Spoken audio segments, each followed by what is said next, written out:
Games that have lots of things to learn and figure out are some of my favourite games. And I don't think I've ever played a game with quite as much stuff to figure out as Slay the Spire. It was the first game like that I'd ever played, and although I really enjoyed it, it felt a little bit like it was just too much for me to get my head around. It was very hard, and it felt a bit random. Like I didn't understand how you're supposed to get good at it. But looking online I could see that you clearly could get good at it. The top players had some very impressive win streaks on like the highest difficulty levels, so it seemed it was definitely like a me problem. In the end I kind of just drifted and admired it from afar. Now Slay the Spire 2 has just come out into early access, and I thought I'd try again, and just over a month since release and I've already clocked like way too many hours. The penny has finally dropped clearly, and it's now so very firmly cemented as one of my favourite games of all time that I just had to do something that could hopefully help other complete beginners wrap their head around it and start to appreciate this wonderful, wonderful game. I'm not going to give strategies for specific characters, enemies or parts of the game or anything like that in this guide, not only because the process of discovery and learning those things is one of my favourite parts of the game, but also because the game is currently in early access and those sorts of specifics will inevitably have changed by the time you watch this video. But the core of the game will be the same, so that's what we're going to talk about today, how the game works, how to approach it. So what do we do in Slay the Spire 2? Our goal is to reach the top of the spire, which is this large tower you can see on the title screen. We do this by picking a character and taking them up the tower one floor at a time, completing turn-based battles against enemies. We use a deck of cards for taking actions during the fights. The cards you start with do things like attack and defend, and maybe one or two other things that are character specific. So for example, the Ironclad here has got a card called Bash, which causes the enemies to take more damage from attacks for a couple of turns. Each card costs energy, and we typically start with 3 energy per turn. A normal strike or defend card costs 1 energy, but other cards are different, so Bash is 2 energy for example. In fights we can see what the enemies intend to do on the next turn and act accordingly. So if we can see they're going to attack, we'll want to defend. We can see how strong their attacks will be too, so as long as we've got enough block, we won't take any damage, maybe even leaving us some energy for an attack of our own. Once we've taken their hit points to 0, we'll have won the fight and we receive some randomised rewards. We'll get money to spend later, maybe a potion, but we'll also get a card reward, and that gets presented on a screen like this that lets us choose from one of 3 randomly selected cards to add to our deck.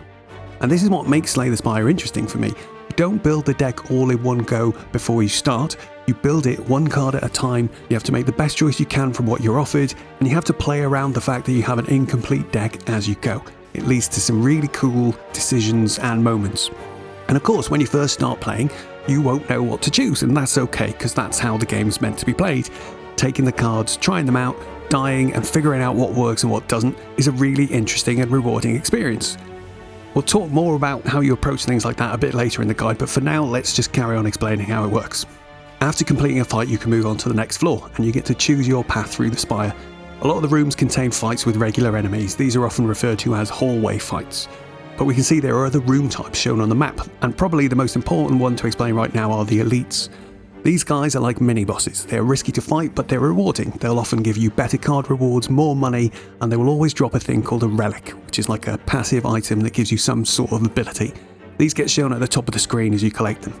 There are other rooms like events, rest sites, shops, and things like that, but I'm sure you can figure those ones out for yourself. With a smidgen of luck and some good card picks and relics, you'll make it to the top of the map and fight a boss. These are super tough enemies which are primarily designed to ensure your deck of cards is good enough to go to the next act of the game. Once you've cleared all the acts, you finish. A complete run of the game probably takes you about an hour or 2. Completing a run with a character will then unlock the next level of difficulty for that character, and each of the difficulty levels introduces new handicap or a gimmick that makes the game a bit tougher.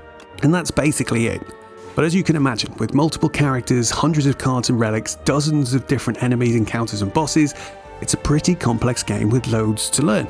So next we'll talk a little bit about how you can get information out of the game to help you start figuring it all out. So the game does have very nice tooltips and help text, so my first bit of advice to you is to just go slow, move your mouse pointer around the whole screen, read all the bits of information you can. Even here on the map, before you click on the first monster head, let's look at what you can find out. We can look up here at our starting relic. This is the Ironclad's one, and it heals him for 6 HP after each battle. Above that, we can see our hit points, we've got our money, we can see some empty potion slots.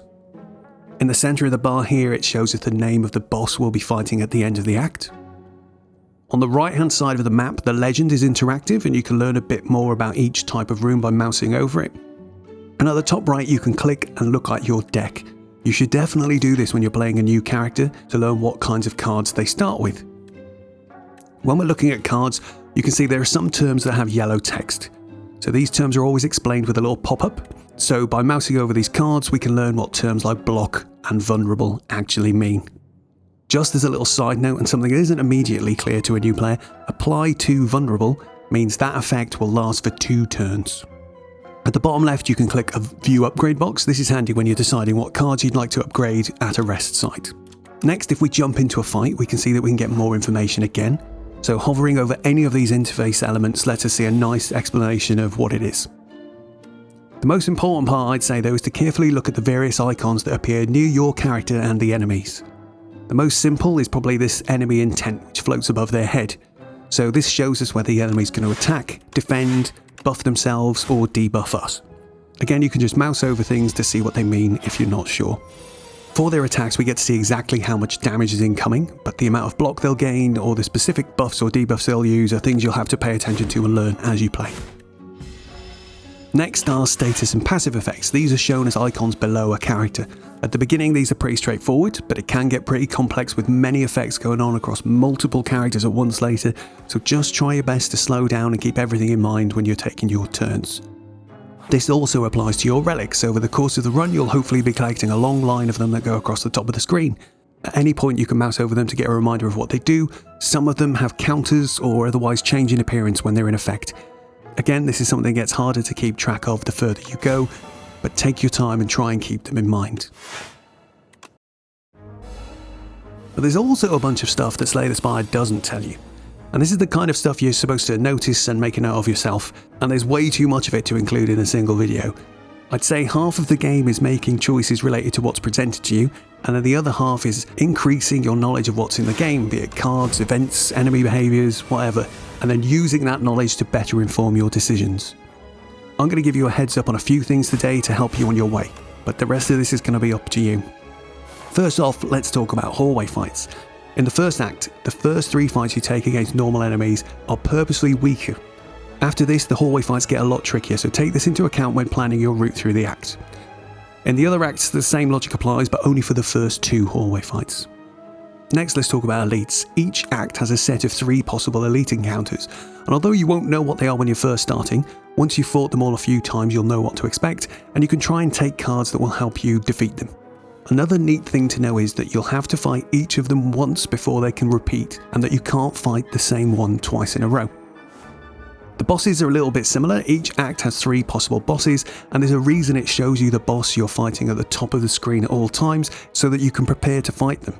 As you play, you'll learn what each of the bosses is like, what their gimmicks are, and you'll be able to focus on making sure that your deck is suited to taking them on by the time you reach them. And a quick side note about how enemies attack, it might seem a little bit random at first, but most of the enemies have a very simple attack cycle and will repeat the same set of 3 or 4 moves in the same order over and over and over again. Some enemies aren't quite this rigid, but they'll still have an element of predictability that you can watch out for.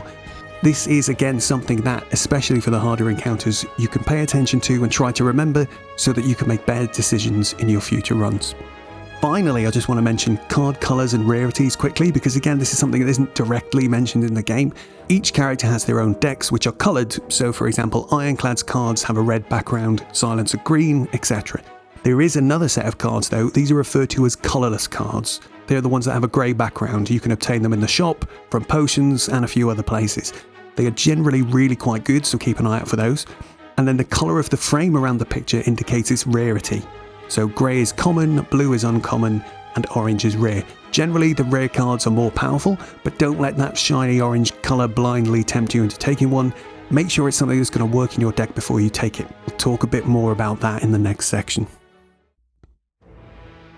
I just want to give you some overall tips on how to progress and improve, but I do want to highlight, right, like there is no easy way to win at this game. There's no one guide you're going to watch that's going to unlock the game's secrets and mean you just get it. The only real way to improve is through experience. You have to just keep playing, pay close attention, and just think carefully about the actions you take. But here is a list of things that I think would have helped me when I was a complete beginner. Failure is okay. Like, it can be quite a tough game, especially because most of the time the consequence of a quote-unquote bad decision doesn't become apparent for quite a while. When you fail, it's going to feel a little bit random at first. Like, there's loads to learn, you'll need to do a whole bunch of experimentation to figure out which kind of things work well together. Maybe keep notes while you're learning, especially about the elite and boss encounters, so that it helps you remember their gimmicks. But I would say, don't avoid fights because you're scared of dying. Fights are the single best way to get more stuff that makes you stronger. The starting cards you have are not very good and they won't get you very far through the game. Route planning. Make sure to look up and down the whole map before you go to your next destination. You don't want to accidentally lock yourself into a line of elite fights with no rest spots in between. Take advantage of the easy fights at the start of each act. It doesn't matter if there are shops or campfires between them, just use them to get a few easy card rewards before things get too tricky. The better relics and cards in the shop cost anything from about 150 to 300 gold, so try and avoid stopping at the shop if you've not got very much cash, otherwise it's a bit of a waste. And when you're really new, it's a good idea to try and fight the elites maybe after you've crossed the treasure chest halfway point on the map, since you should by that point have had some extra cards, some upgrades, and maybe some potions that will help turn those battles in your favour. Try and choose a route that allows you to change course if things go wrong.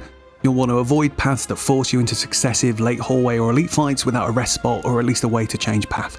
But having said that, don't avoid elites entirely. Although you can get through the lower difficulties without fighting elites, they have a higher chance to give you high rarity cards and they'll always drop a relic and a lot of money. So over the course of a run they can make you significantly stronger than if you avoid them. And finally, it can be a little bit easier and more predictable to fight the elites since you know there's only one of 3 different encounters that you can have, whereas the hallway fights draw from a pool of like 8-10 different encounters. So the predictability of fighting elites can work in your favour once you're a bit more familiar with things. Think carefully about taking Neow's Boon. After your first run of the game, an ancient being called Neow will offer you a blessing at the start of each run. Some of these are better than others and a lot of them have some sort of downside. However, don't just choose one based on the description alone, have a look at the map, think about your routes like where are the rest points, how many fights do you have to do before you get to the first elite, where's a shop, things like that. This can help you decide whether you can deal with any potential negative consequences before they affect you too much. So maybe you could reach a shop to remove a curse quite quickly, or maybe you can see opportunities to rest and recover any health you might lose if you cut some cards from your deck. Don't take every card. This seemed counterintuitive to me when I was new, but you really don't need to take a card every time you're offered one. And I know all those zero cost cards look really tasty and great, but you don't want too many. Every card you add to your deck makes it ever so slightly harder to draw the other cards. And adding too many can easily mean you'll struggle to get the cards you need when you need them and end up dying. Skipping card picks is not just okay, but is encouraged. In relation to this, using the shop to remove some of your starter strike and defend cards is a good idea. Having fewer cards in your deck can make it easier for you to see the cards you need. And as a quick side note, on one of these card reward screens you can right click on the card and then have a way of seeing their upgrades, which is very handy. Slow down a bit in the fights. When I was new, it was so very easy for me to get caught up in a moment and just throw up a defense card at the start of my turn without thinking. But if I'd just taken some time and thought it through, I probably could have finished the fight right there and saved myself some HP. So now my first thought each turn is, can I end the fight right now, before I start thinking about whether I need to defend myself and how I'll do that. Remember to double check whether an enemy has any block or other sorts of effects in play that might affect your plans. And also think about the order you play your cards, like these enemies with the slippery buff are a good example. You want to try and use weaker attacks to remove the effect before hitting them with stronger attacks. It might seem small, but even 1 or 2 HP damage in a turn can make a big difference in this game. Similarly, make sure you use your own buffs before you start attacking. It's a little bit of a waste to play setup strike as your last attack on a turn. Try out the stuff that sounds weird. Like when I first started, I would avoid cards with certain attributes, and these days I'd just put that down to my experience with these sorts of games. But, for example, Exhaust is a trait on a card which means it becomes unplayable for the rest of that combat. Now I couldn't understand why anybody would want to use that. Surely I want all of my cards to be available at all times. But maybe sometimes you don't. Maybe it's handy to exhaust all my basic attacks during a longer fight so I'd have more frequent access to my better attacks. Or maybe you're playing as a character like Ironclad who has amazing powers that block when cards are exhausted or do huge damage while exhausting an entire hand of cards. So please, try out some of the stuff that doesn't make sense or sounds weird to you at first. You have to play around with these things to see how they work and why they could be useful. And don't get too stuck on the idea of a build. It's really easy, especially when a run's going well, to lean a bit too hard into a particular set of abilities. So for example, you might be playing as Silent and you're having fun with a couple of Shiv cards. In this situation, it can be so tempting to just pick up anything that synergizes with the Shivs when you see it, especially since there are so many good and broken combinations in this game. But try not to be greedy. When looking at a card reward, try and think about what you are lacking right now more than what goes well with what you're already doing. And this all leads into the next point. Deck balance. So there is a balance to building a deck, but it can be fluid and needs to change throughout the game because the game randomly offers you cards and other powers as you play. But remember, most of the time you'll only have 3 energy, which means you're only going to play a few cards on most turns. So don't take too many cards that essentially do the same thing. I think of it this way. My deck has 3 attributes: attack, defense, and speed. So attack is the kinds of damage I can do. And you don't really need that much. When first starting, getting an attack or 2 that do a little bit more damage than your starting strikes is probably enough. Over the course of the run, you'll want to add more things that have specific purposes, and I'll let you figure those out for yourself, but for example, you might want to have something that lets you hit multiple enemies at once, or something that scales, which means it will get stronger and stronger over the course of a long fight. That'll help in boss battles, stuff like that. Defense is how well my deck can block, and there's more to this than just taking cards with bigger block numbers. There are good utility cards that can block as well as do something else, like draw cards or inflict status effects. Weak is a great debuff you can use to reduce incoming damage, as is anything that reduces enemy strength. Even if these things only last for 1 or 2 turns, they're extremely useful. My deck speed is the stuff that helps me get to the point where I can win, and it helps make sure I can play the cards I want when I want. So maybe this would be cards that give extra energy, or a buff that increases my damage, or a relic that lets me draw a hand of 6 cards instead of 5 every turn. As I add cards to my deck, I'm mindful of the balance of these 3 criteria. We don't ever want to lean too far into one compared to the others, or we'll run into trouble before we know it. HP is a currency, and it's a currency that you can use to trade for cards and upgrades. It's very easy when you first start the game to want to heal every time you reach a campfire. And to be fair, when you're really new and learning, that's probably a good idea to help you survive and get further through the game. But you recover health at the start of each act. So if you reach the end of an act with lots of HP, it says to me you've kind of missed opportunities to push your luck with additional encounters to see more card rewards. As you get more and more experience, try to pay attention to the amount of health you're losing and let that guide your decisions on when you should rest. For example, let's say you're at a rest point before an elite. Should you rest or should you upgrade a card? Now don't get me wrong, there's no easy answer to anything in Slay the Spire. Maybe healing is what will allow you to survive the fight because you don't have enough damage to quickly end it. But maybe an upgrade will suddenly mean you do have enough damage to end the fight quickly, and it will be more beneficial for the rest of the run. Like I said, there is no right or wrong answer for this stuff. You have to think about it carefully on each run.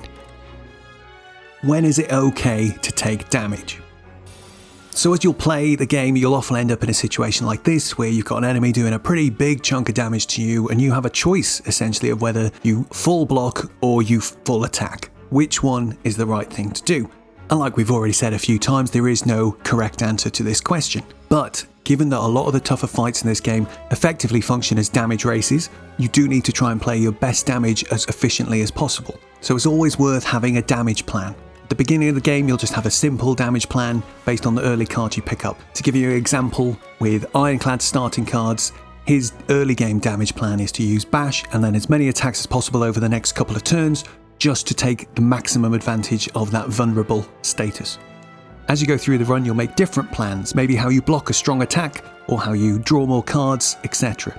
But the point I'm trying to get to here is, if you're presented an opportunity to use your damage plan, even though it'll mean you'll take a big load of damage, maybe that's the right call because it'll mean you can finish the fight before the enemy gets too strong. So try and keep that in mind on some of the tougher fights. And finally, one little note, just remember to look at your draw pile. Once that gets down to a low amount, it can sometimes give you just the information you need to decide what to do in a tight spot. And there we go, I think I'll stop there for now. I hope this has been helpful. There's so much more we could talk about, but really the joy is in the learning process, for me at least. If you want to see and hear a bit more of this stuff in action, see the description for a few over-explained playthroughs I've recorded with each of the characters. Otherwise, best of luck. You got this, friend. I'll catch you in the next video.